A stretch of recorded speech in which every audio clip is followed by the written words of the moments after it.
may relasyon sa una yung tinatawag na violation of one-year ban rule.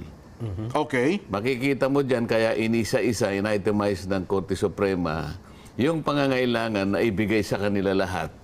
Under oath, Opo. kailan na nailagay sa order of business yung unang tatlo Opo. na in-endorse na impeachment complaint na isinulong ng private citizens.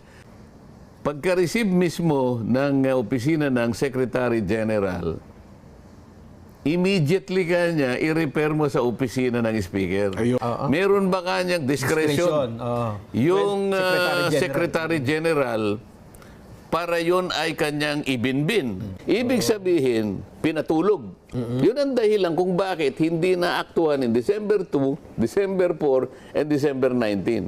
Hinintay nila yung February 8, February 5. February 5, yes po. Oo. O mag-a-adjourn na kami noong February 5. Pinagsama-sama nila. Ako may palagay ako. Baka yung huli, binilang nila yung ikasampu dahil alam nila intindi. Ang ikasampu sigurado dyan dahil talagang pinatulog nila February 5 dahil yun ang huli Opo. na isinulong nila sa Isinabit na sa Senado. Opo. Mapapatunayan dyan kung yung one-year ban rule ay talagang nilabag. Opo.